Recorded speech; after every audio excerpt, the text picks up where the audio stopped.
By Rick Meese, Washington Post. Ben Lecomte, a 50-year-old Frenchman-turned-Texan, will slip into the water Sunday off the coast of Choshi, Japan, and start swimming. If all goes as planned, he won't set foot on land for 6 months.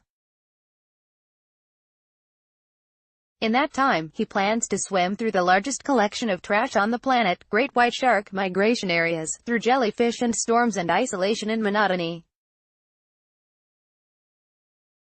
In November, Lecomte hopes to paddle and kick all the way to San Francisco, becoming the first person to swim across the Pacific Ocean, an extraordinary transcontinental quest that's equal parts adventure and science experiment.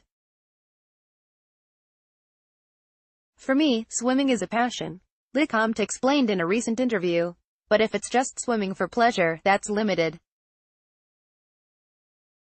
I need to have greater purpose and a bigger vision. It doesn't get much bigger than the Pacific, the world's largest pool, and something Lecomte has been targeting for nearly 20 years. In 1998, he successfully crossed the Atlantic, which earned him a bit of fame.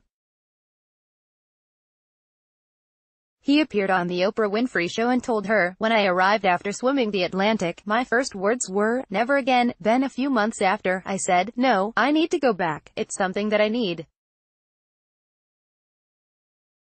It's within me. I need to find another challenge and to push myself.'" Start your day with the news you need from the Bay Area and beyond. Sign up for our new Morning Report weekday newsletter. It took nearly 2 decades to reach this point, with plenty of false starts and funding hiccups along the way. The scale and ambition of this crossing is much different than the Atlantic. The Japan-San Francisco trek will measure 5,500 miles, a staged attempt that will take 180 or so days. Swimming from Cape Cod to France in 1998 measured 3,700 miles over 73 days. That swim was never verified by Guinness World Records because Lecomte drifted off course in a boat and didn't necessarily resume his swims at the exact point he stopped them. His new undertaking is a lot more involved, with financial backing from companies like Seeker, the science-focused digital publisher, and Discovery. He'll have an 8-person crew that will be collecting and studying data on both the ocean and Lecomte throughout the journey, picking up 1,000 or so water samples along the way.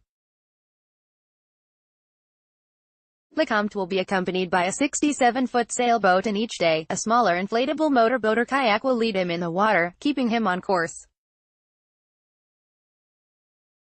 Lecomte is aiming to swim 8 hours each day, covering 40 miles of choppy waters, and then spending his nights recuperating on the sailboat. He'll try to consume 8,000 calories each day, freeze-dried and canned foods on the boat, and solely liquids during the swim. He'll be outfitted like an electronics store. Lecomte will have a headset that allows him to stay in constant contact with the crew, a waterproof heart monitor that will track every beat, a bracelet that creates a magnetic field to repel sharks, and another on his ankle that measures radioactivity.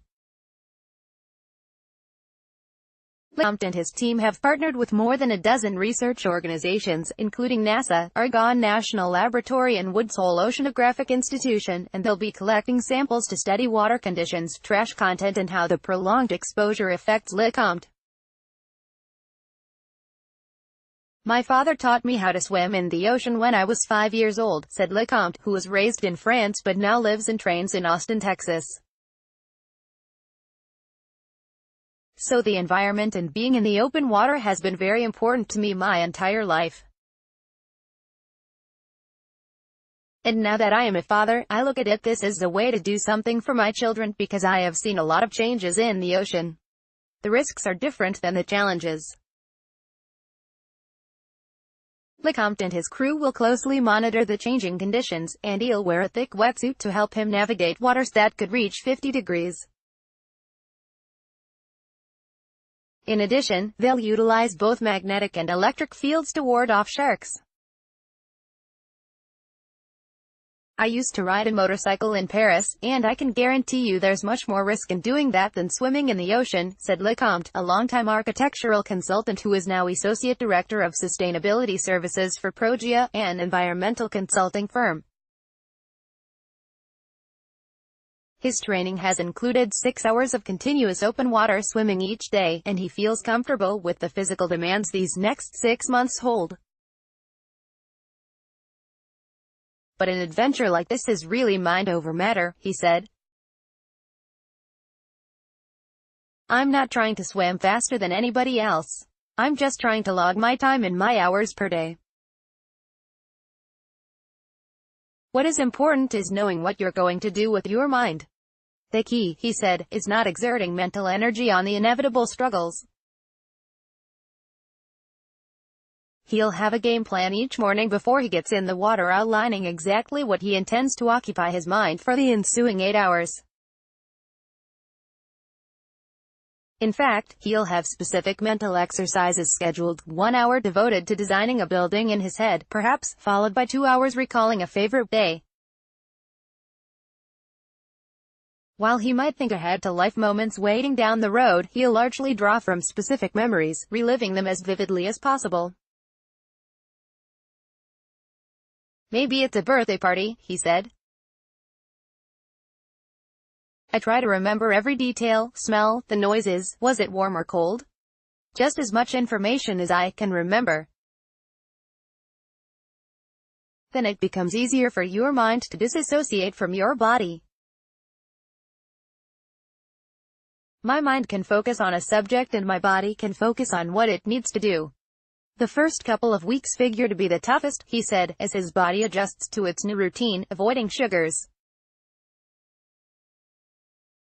Waking up in the middle of the night to load up on calories, dropping into the cold water each morning when all he really wants it to do is sleep another 2 hours and let his tired muscles recover. In addition to the scientific undertakings, Lecomte hopes his journey will draw attention to the state of the oceans. His route will take him right through the Great Pacific Garbage Patch, the giant mass of floating trash midway between Hawaii and California that's estimated to be larger than Texas. The entire swim will be documented by Seeker.com, with streaming video from the boat, a multi-part video series and a steady flow of social posts and dispatches, plus regular television updates on Discovery and a full-length documentary at some point next year. Reading this on your phone? Stay up to date with our free mobile app. Get it from the Apple App Store or the Google Play Store. When he crossed the Atlantic 20 years ago, his girlfriend, Trina, was waiting on the other side and immediately accepted his marriage proposal.